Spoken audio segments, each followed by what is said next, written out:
Listen, Never in my life associated the word boring with baseball. we know what's up.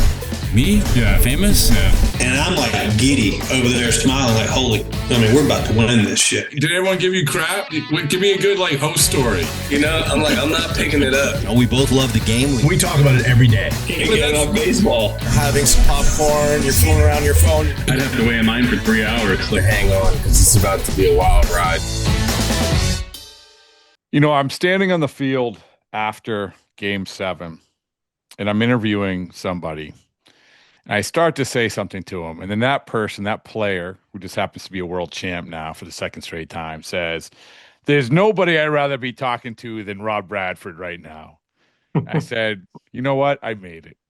That person was Michael Kopech, but it's seeping into the mind of everybody, including Adam Ottavino. So you're waiting because there's nobody I would rather talk to than Adam Ottavino. I love it. I love the way you get started. It's great. I did it so it's funny because the reaction to it is so different from everybody. I did it to Tony Robbins. Which by the way, I feel like this is another example of me aging out a little bit because I said to my kids, look who I talked to, Tony Robbins. They're like, who? Yeah. I can see that. Yeah. But really? Well, the younger generation has no idea. Shallow Hal? It's a great scene from Shallow Hal.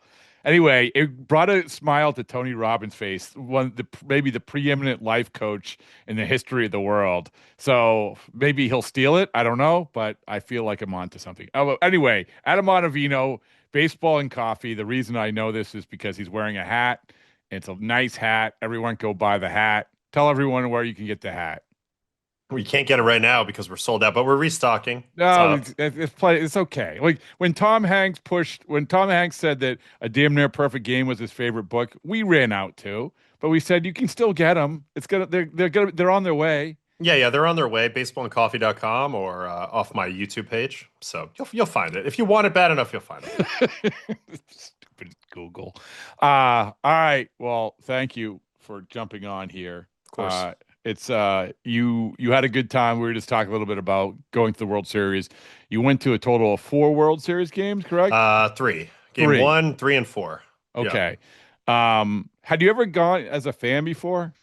When I was a kid, I went to a Yankee World Series in New York. Might have been 99, but not much. Just like one game, and that's about it. What was your takeaway? I want to get your takeaway of the environments of both places. I was in all 4 games in Toronto. I've been to World Series games in LA. I didn't go to this one. But what's your takeaway from the 2 different places? Well, Was there any difference? Stylistically, they're just like the ballparks are in different situations, different scenarios. Like the whole area surrounding Rogers Center in Toronto, you can definitely tell the World Series is going on. Like there's people everywhere in the streets. There's Blue Jay stuff everywhere you look. It's a walk up to the ballpark type of atmosphere. Whereas Dodgers, there's just that big parking lot surrounding. Now, I took a Lime scooter from my hotel in downtown LA all the way to Dodger Stadium one day because I didn't want to drive. Wait a second. So, first of all, you were the first person that maybe ever to do this that I know of. Because what people have to understand, it's on a hill. Like, yes, the Lime scooter. So you're not only taking a Lime scooter and you're bobbing, you're weaving up and around the canyon and everything else, but ultimately you have to go up a significant hill. Yeah, I had to skateboard kick along the side of the electric scooter to get it to go. But did anyone recognize you at all, or no? No, not really. No, I was dressed up nice one of the days because I had TV. I had a TV hit that I had to do on the field. So I was dressed nice one day, but no, it was fine. On your Lime scooter? Well, I dressed nice, took the Lime scooter, the whole thing.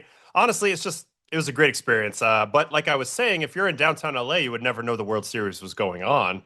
As you get closer and closer to Dodger Stadium, you start to feel it a little bit. There was a huge line of people waiting to get in when the gate opens and cars lined up to tailgate and all that sort of thing. But it's a totally different approach to the stadium, I would say, in LA than it is in Toronto. And in addition, you have the dome factor. Like I thought the noise was more palpable in Toronto. It was deafening at times in that game one I was at. Now, granted, the Blue Jays rolled in that game, and it's not like it was quiet in Dodger Stadium, but that speaker system really drives a lot of the noise in Dodger Stadium as opposed to the people. Whereas I thought the people were driving the noise in Toronto in the games I was at. Yeah, I think that like people say, "Oh, Dodgers fans, they weren't as good. Look at the empties." It's not that. Like Dodgers fans are really, really good. They're really good. I mean, they're passionate. It's a very unique fan base. It's all good. But you're right about the Rogers Center. And honestly, Adam, Game 7, I tweeted this, and some people took offense to it. I don't know why, but I said probably the most I don't know if say impactful, but most memorable national anthem I ever had witnessed in person was the Canadian national anthem at Rogers Center in Game 7.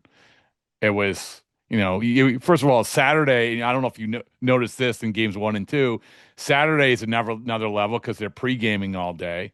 Yep. Right. I mean, that from Friday to Saturday, Game 1, Game 2, I felt was that crowd was Game 2 was ready to go more. I mean, they won Game 1. They were juiced a little more. I think there's nervousness heading into the series playing the big bad Dodgers, but the atmosphere was fantastic. I mean, I flew into Toronto and I took the train right from the airport into downtown Union Station in Toronto. Even on the train, it's packed with Blue Jays people. Everybody's talking Jays. You could just feel it from the moment I landed in Canadian soil that it was this was the Blue Jays in the World Series. Where in LA, obviously, there's other stuff going on. Not to say that those fans weren't tremendous. They brought it big time and actually thought they were impressive even in the 18-inning game. Typical LA fans are known to get their late, leave early, but in that game, I thought for the most part they stuck with it really well the whole way. So I was impressed with that at least. But yeah, Toronto, it was different. They're not used to this. They've been waiting a long time, a lot longer than the Dodgers were. So first of all, like when you said I landed on Canadian soil, it's like you were Tom Cruise and like riding a horse across the border. But and that brings me to what I want to talk to you about is sort of lessons learned from this postseason. But I do want to say this is that I don't know if I've ever felt worse for a fan base and a team than I did Toronto because of everything you said. And I have acquaintances on both teams. I know a lot of people both places. I didn't have a problem with the Dodgers winning, obviously, for the brand. Everything else, more people are getting tattoos, which is a fact. But still, you can't get past how long it had been for Toronto, how all the things that you said about how amped up they were, how close they were. And then you have the images of like Don Mattingly staring at the field. And I know this is for a lot of people who lose. I don't know if you felt the same way. I was sort of gutted by that aspect of it. That was my first reaction at the end of the game, was that I felt horrible for the Blue Jays and their fans. Most of the people in my chat on my show, Baseball and Coffee, are Canadian as this playoffs has progressed. So I have a ton of Blue Jay fans. I just finished doing a live stream where we kind of did a little bit of the post-mortem of the season. And yeah, I mean, there's a huge group of passionate people that were dying to see the Blue Jays get back into the playoffs at all and have any success. This year they go on this magical run. Everybody's in love with this team. And to your point as well, how close they were to actually winning it. I mean, there was 4 or 5 times in Game 7 that they basically had the game won. In my opinion, this team did enough to win the World Championship and didn't win it. So that is a different dynamic than, we had our shot, we didn't play well. This was like, we had our shot, we played well, we did a lot of things right, and we weren't able to get that last little bit to get across the line. So the devastation factor to me kicked up a couple extra notches given the way it went down. Right. And I don't think, other than, pitch selection or something like that, it wasn't like there was a lot of regret in terms of doing things. I don't feel that way. And I know that people want to pick it apart. I know that they want to say, oh, Kiner Falefa, he didn't break in time and whatever. That's okay. Maybe, but still, there wasn't a lot of John Schneider messed up here, John Schneider messed up there. I don't feel like the way you have things. Looking back at this, I know it's post-mortem and I know whatever, but it's still, we're going to look back at this and say, look, how did that ball go underneath the pad there? Like, how did that happen?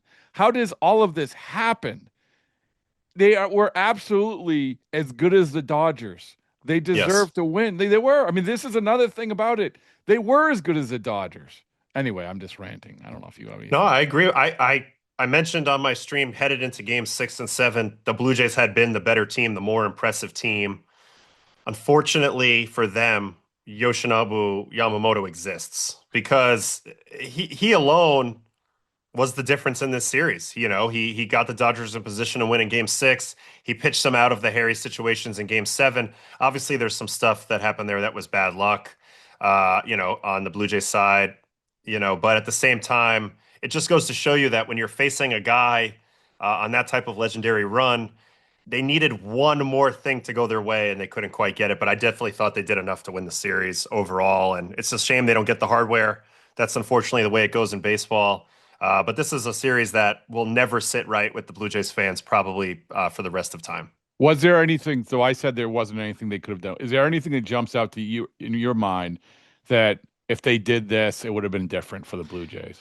I mean, it's almost unfair to do it looking back on it. But yeah, I mean, Kiner Falefa is very close to the bag on the play at the plate. His secondary lead was a little bit slow, a little bit late, a little bit mistimed. Obviously the margin between safe and out there was a millimeter. So maybe that cost him. Also in the deciding at bat of the game, I didn't love Kirk's approach there. I thought he could have went the other way with the pitches he was given. He tried to pull outside pitches that led himself to hitting that ground ball double play. Also, I think Schneider should have stolen Barger to second base there because that you have an obvious double play scenario, and they're not going to throw through anyway there. They can't risk throwing the ball away. That was an opportunity to stay out of a double play and put more pressure on the Dodgers. He didn't keep managing there. He kind of sat back and sat on his hands and didn't manage, whereas I thought Roberts in a few key spots continued to manage, putting Pages in the game, getting Rojas in the game. So to me, those two things loom large. It's a little bit of a Monday morning quarterback situation, but those are my thoughts for sure. It's great thoughts. And because I was asking on the field, which is a bizarre scene. I wish you were at game 7 because I wouldn't want you milling around. It's a bizarre scene where I was literally on the field till 1:30 in the morning and plenty of people, I don't know how long they stayed, but you're just talking to people who just participate in this game, just so matter-of-factly about stuff that you talked about. And that's one of the things I said to a couple of Dodgers people. I'm like, the Barger thing was so huge. Getting through Barger, being able to walk Barger, and then knowing that he's staying at first. That is so right. And would you have a problem also with sacrificing Vlad over the bunting there? Was that when Yamamoto made the play on the bunt in the 11th? Yes. No, Vlad gets on. They bunt. He hit him a over. double. They bunted him to third. Right. Yeah. Yeah. Not really. I mean, it was okay. I mean, I know they like the Barger Yamamoto matchup probably there. Dodgers smartly pitched around that, but that's what I mean, right? Yeah. But there was another counter move off of that. Now you look at it from the bird's eye view, first and third, one out there, Kirk at the plate, and they're holding the runner on. You could have driven a truck through the right side of the infield, and Kirk's trying to pull the ball, which didn't make any sense to me. But you take that out of his hands completely and don't worry about it if you just send him to second. No way Will Smith's throwing through there. So to me, yeah, I mean, that was a big deal. I didn't mind the bunt as much. Get him to third, fine. But IKF, they didn't have a lot of faith in his bat, I guess there. But I don't know, man. I want to go back. I want to go back to and again, I apologize because I said I want to take away lessons, but you're one of the first people that I've got a chance to break this down with because I've had no sleep. But you talk about Roberts managing the Pages thing, putting in Pages. That saved their season. Tommy Edman doesn't make that play. Doesn't make that play. No, and Kike was pulled in left field, and so he had a tough route to that ball. He was setting up to try to make a Willie Mays catch. Who knows if he does or doesn't, but it's awfully close to the wall there. Pages comes in, and to his credit, takes complete control of the situation, even though he's been sitting on the bench for 2 days straight, and makes the great play. But I got to give credit to Roberts. Easily could have just slipped his mind there. But he continued to manage, and little things make a big difference in that time of the game. Gets him in there, makes that play. And I'll give you another one, leaving Yamamoto in. And it seems like a simplistic thing at the time, but I can tell you, so where my seat was, Adam, it was right over the bullpen, which was a kind of a cool thing because I got a chance to see Yamamoto warming up and doing his whole thing like throughout the series, and see how the Dodgers operate their bullpen. But they had Jack Dreyer ready to go for about an inning and a half. So when Will Smith hits the home run, Dreyer is actually standing on the mound facing home plate in the bullpen. And I asked him about this later. He's like, he was not celebrating. He was under the impression he was coming in. He was laser focused on that plate in the bullpen. He said later, like, I didn't get a chance to celebrate because I'm in the zone thinking that I'm going in.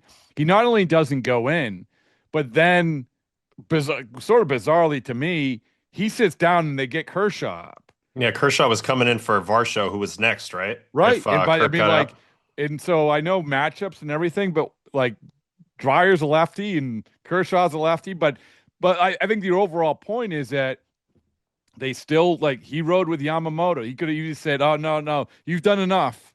You've done enough." But it kind of worked out in a way that they took him out after 6 innings in Game 6. They could have pushed him more. A lot of people were questioning that in the moment. Maybe that left a few pitches on the table for him in Game 7, and he was able to go 30-something pitches to get the job done there. I, too, was wondering what Yoshi was going to be able to give. I was like, man, he's already given so much. I know he's by far the most effective guy you have against this lineup, but this is a big ask. It just continued to feel like a bigger and bigger ask as we got deeper into that one. So, as a pitcher, what was your take on Yamamoto? I know that's a big, broad question, but what do you take away from his existence that we just saw? Yeah, I mean, he's incredible. I've been tuned in on this guy for about 5 years now, but I think he's now he's fully formed. I think when he came over, I think what had really benefited him in this series was his experience pitching against contact-oriented offenses in Japan.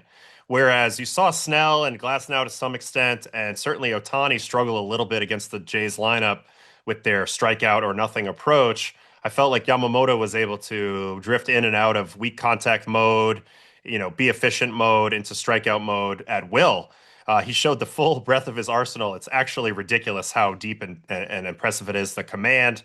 And then just the ability to bounce back. He's a tiny guy. You should not be able to do what he did. You should not be able to throw 96 high leverage World Series stressful pitches and then come back the next day and throw another 30 something on top of that. That's not normal, but that speaks a little bit to the uniqueness of this guy as a competitor and as an athlete. Tremendous athlete, goes about it differently with the javelins and the mobility program. And he's been, quite frankly, training for this for a while, whether he knew it or not. His trainer told him that the goal was for him to be able to throw X amount of pitches and not feel it the next day. So he's been working towards this for a long time, even if it was beyond the scope of his understanding. And now he's reached the place that no other pitcher, to be fair, we haven't seen any other pitcher even attempt it, but no other pitcher has gotten to this level yet. So I got to say, he's in that small group right now with Skeens and Skubal at the very, very tippy top of the sport. And in a way, he's beyond them because he did it in an opportunity that those guys haven't had yet and may never get. So one of the people from the Dodgers said this to me, and it makes sense. Everyone focuses on Ohtani, his historic game, and how that will never be done. This has a better chance of never being done, what Yamamoto did.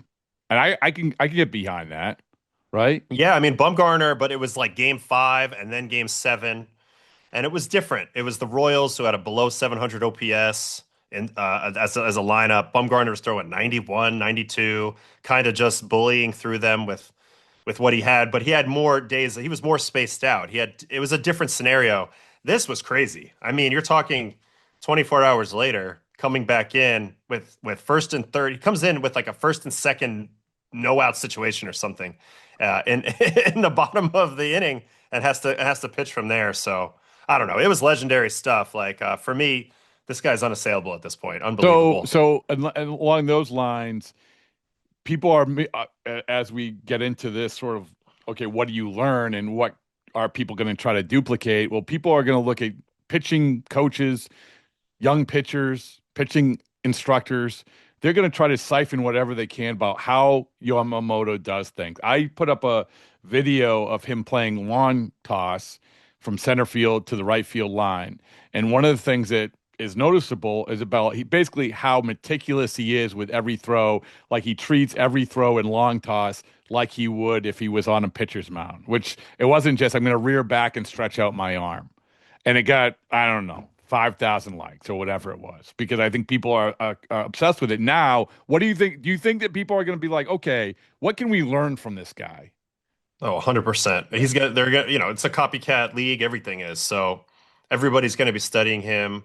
It's so wonderful to watch him do what he does because he opens up a different lane physically to being this great pitcher. Now we've had great shorter pitchers, smaller stature pitchers in history. Obviously, Pedro Martinez really stands out, but the overwhelming majority of hard throwing pitchers are big guys. They're strong guys, having muscle and being, physically powerful has been, kind of the way to train pitchers, whereas he comes about it a totally different way. So people are going to try to copy what he's doing. More people now are going to be potentially looked at as pitchers, guys who are a little bit smaller, a little bit of better athletes who move really well and can access some of the positions that he does that other people don't. And they're going to take a page right out of his book. They're going to study what he does and they're going to try to copy it. It's not only from the training method, but also kind of how that all manifests itself. There's a couple key plays even with Yoshi that aren't pitching that go unnoticed, like the way he fielded the bunt that Kiner Falefa put down in the 11th inning. This was a great bunt by IKF that got Vlad's at third. Most pitchers are not fielding this ball, but if you're a short, nimble, athletic guy, you can make these plays. So instead of having these big, stiff, 100-mile-an-hour throwers all over the mound, there are parts of baseball that really benefit you if you're a little more agile, short, nimble type of athlete on the mound. And Yoshi does a little bit of all of that. Which makes him, somebody definitely to look at and to try to emulate for sure. I love that. I haven't even thought of that, but it opened up the way that you said it opens up a whole new lane because, the Sonny Grays of the world, whoever. I mean, I think it had been going the other way, to be perfectly honest with you. I mean, look at these pitching staffs. They're enormous human beings. And I'm not saying that everyone can be like Yamamoto, but if he gives hope, it gives hope, right? Yeah, that's what I mean. It's just it's so great. Baseball is such an interesting sport because we come in all different shapes and sizes. There's Jose Altuve's, there's Aaron Judge's, there's Tyler Glasnow's, and then there's Yoshinobu Yamamoto's now. So it gives everybody a chance to kind of train into whatever job you think you can take on. And there's a lot of different ways to get to the finish line. And he just showed us how you can literally get to the peak of this game. Going about it in your own way, and you don't have to follow what everybody else is necessarily doing. By the way, Tyler Glasnow's brother gave me the best quote of the post game. I don't know if you saw it. Our parents gave us great hair and equanimity. Okay. Well, I was just telling what a great guy Tyler seemed to be. He's like, yeah. Our parents gave us great hair and equanimity. All right, I may or may not have to Google equanimity. Along those lines, what have we learned? What did we learn? We talked before the postseason. By the way, congratulations. You were right on in terms of your Savage. Oh my goodness. Boom, put it on your LinkedIn page. Yeah. Good job. But what did we always obsessed over what we learned from the postseason. Now, I will say this before you answer. I think the overriding thing is yay starting pitching. Sure, we had Ohtani at the end, but you really didn't have a bullpen game. You didn't have the Mets and the Brewers bobbing and weaving their way through this thing. So that would be my biggest takeaway is go out and get 7 starters who you feel like may potentially be able to pitch in the postseason. You're going to end up with 3 of them and good. Because remember, the Blue Jays got Bieber and it was their 6th starter. And they're like, what are we going to do with this guy? And they needed him. Anyway, that's my take. Yeah. How about for you? Yeah, I mean, definitely starting pitching 100%. I was very happy to see it. Came back big time in this postseason. The teams that didn't have enough starters and had to try to bullpen it, they fell by the wayside. Like the Tigers, for example. They pretty much only trusted Skubal and they didn't trust anybody else beyond that. But I also think diversity of pitching as well. It's not all about just the starters, but it's also about having different types of pitchers so you can not get pigeonholed into one approach. over the course of a long series.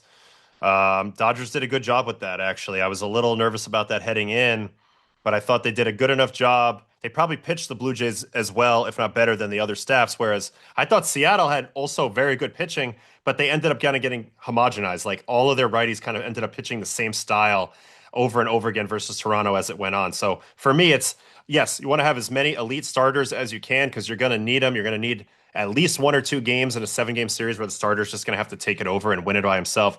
But you also need to have a lot of variety as well. Like you can't be constructed all the same way. Like you need to have a little bit of variety in your pitching rotation and in your bullpen, as well as your lineup. The lineup, it also played out as well. Blue Jays had the best lineup of the postseason. At least they scored the most runs. They were the most productive. And they did that with a combination of contact hitting as well as power hitting, righties and lefties, speed and guys who are slow. So to me, it's more about diversity and having your depth be really a diverse base of talent rather than just having everybody that's kind of homogenous and the same. So I want to go to that lineups. And one of the things that coming in, we talk about contact, how important contact is in the postseason, and numbers and stats and results will suggest, well, you got to hit homers, and now you do. I mean, you have to hit home runs. Home runs are good, as Pete Fatsy said. Homers are good, but I think that contact is still huge to keep the line moving, and the Blue Jays showed that they had the good combination of power and contact, and I do still think that one thing teams will take away from this postseason is what you said. It's okay to have a guy with a slow bat. It's okay that you got to have the Luis Arises. You got to have the Jacob Wilsons. You got to have some of those guys at least sprinkled in. And I think some organizations have got away from that, where they're like, no, we have to do the one, hit the ball hard, hit the ball in the air, hit home runs. Yeah, I mean, we've talked about it in the past, because they're measuring everything, bat speed, exit velocity, and on the hitting side, there's probably a lot of stats that if a guy is following below the range that they're interested in, that's a red flag, and that guy's starting to lose playing time, and it doesn't fit their system. But I think overall, you're looking for all-around ball players, guys that contribute on defense, they can hit the good pitchers, and then also you need to have some element of power in your game as well. But there's no rule that says you can't have 2 different approaches at the plate. Like you can't take your shots, and hitter advantage counts, and then you also can't be tough to pitch to with 2 strikes. I think Toronto kind of showed that you can do both, and that is possible, and that maybe teams should spend a little bit more time, harvesting that approach, developing that approach, rather than just trying to cherry pick the guys with the top end exit velos and bat speeds. Because also what I was mentioning too with like the pitching styles, like I think they needed Yamamoto to be so effective versus the Blue Jays because he was actually able to combat a contact oriented lineup. Most of the pitchers that the Jays went through this year, they're really good pitchers, right? They do great in the regular season. They do great against power lineups. They struggled versus the Blue Jays. Max Fried, Carlos Rodon, pretty much everybody on the Mariners, and then even some of the guys on the Dodgers. Ohtani they got to him a little bit. They got to Glasnow a little bit. So to me, it's about having a diversity, in your lineup as well, because that makes you're just harder to pitch to. Who are some of the guys that, if you had to power rank, some of the guys who surfaced themselves and identified themselves, their brand has never been harder, their Q rating has never been better. And we talked about this, how the postseason defines that sometimes it's in money. Like guys make money. I mean, Bieber, I think, made himself some money. Yeah. I'm right. I mean, I don't think people look at the last outing as like, oh my, we can't pay Bieber, but what they will pay for is the guy that they saw previously in his last start. But who are some of the guys that jumped out to you of like, okay, you know what? Like they identified they are going to be looked at differently in the world of baseball than they did when they came into the postseason. Well, it's interesting because who knows if they will actually be looked at differently. But like Ernie Clement jumps out. I mean, Ernie Clement sets the postseason record for hits. He was the perfect antidote to all the hard fastballs. They didn't know what to do with this guy. He was all over the place. Nearly won that game with that fly ball at the left center that Pages catches. Like, I don't know that he gets looked at any differently by front offices, but this is the type of guy that made a huge difference come postseason time. Good defender, on base all over the place, hitting the ball where it's pitched. It's just ultimately not a guy you want up there, whether it's leading off the inning or 2 outs with a runner in scoring position. So Ernie really jumps out. I think Bieber did a good job as well. To your point, I think he's an easy decline of his option, and now he's a pretty attractive free agent, with a brand new elbow and not being too old. But other than that, it was mostly the usual suspects. Obviously, Savage became a legend this year, but it's just the beginning of his career. He's a ways away from getting paid, and I think the industry already liked him in general. Dodgers side, it's mostly the same guys. The only people that really popped out that I think nobody expected was Will Klein. In that 4-inning masterpiece he threw in game 18, the 18-inning game. Well, even Robleski too. And Robleski, yeah. I mean, these guys, these faceless, nameless guys who, Robleski, people forget he comes in this huge time in both these games, and like, wait, let me Google Justin Robleski. Next thing you know, he's in the middle of a bench clear, which is, another good thing about being over the bullpen. I get to see the guys filter down the stairs. Yeah, that's a lot of stairs too in that ballpark. And I'll give you another one too, Miguel Rojas a little bit. I mean, everybody knows who Miguel Rojas is, but it's a little bit of a Dave Roberts moment. Like, he's a bench player. He's not really expected to contribute. Now he's towards the very end of his career here. Ends up having not one, but two huge moments, three huge moments in between games 6 and 7. The pick on the play from Kike on the game-ending double play in game 6. Obviously the game-tying home run in the 9th inning, and then also the play at the plate in the extra innings there. So to me, a little bit, Miguel Rojas, his name shines through on Dodger lore now, where maybe it didn't before. It is the play that he threw to the plate. I think was such an underrated play. I go back to 2018 against the Yankees. Eduardo Nunez's throw to Steve Pierce, but people, that's not nearly as important. I'm not putting the two in the same category.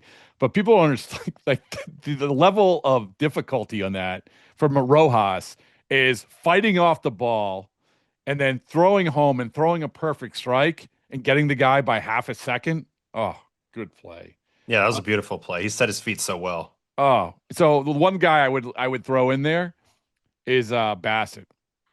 Yeah, Seabass, yeah. Yeah, I mean, I feel like he did it in a different role, but to do it on the level that he did it, and he's a good pitcher, he's a good starter, but I think for a team that wants to go get a starter that you feel pretty good about pitching in big games, I don't know, that's just how I think. Yeah, I mean, I've had a lot of people asking me in my chat about Bassett. Would he be a reliever now? I think, look, I mean, he's going to make more money starting. He'll definitely start, but now in the back of your mind, come playoff time, you got a guy who's versatile and can handle this. So yeah, I would agree with Bass. I mean, he did amazing. He was unbelievable in this series. All right, I'm gonna let you go because you got merch to sell, you got podcasts and streams to do. So tell us what you're gonna be doing. What's going on? Just gonna keep rolling them out? Yeah, I'll keep rolling. We're gonna stay consistent. I'm just gonna be doing Monday, Wednesday, Friday. Mondays and Fridays are gonna mostly be conversational. I'll have guests on, things like that. Kind of switch into a little bit of a mode. And Wednesday is going to be more experimental. I got people emailing me topics, and we're going to be deep diving on literally everything in and around baseball. So it should be fun, and we're going to have a little fun and check it out. Yeah, off-season's great. I love off-season. And any commitment to Team Italy yet? Nope, still waiting on that preliminary roster, early December, and then we'll have a little better idea on that. All right, well, we'll be refreshing our browser on that one. So excellent job. I thank you for everything. Appreciate it.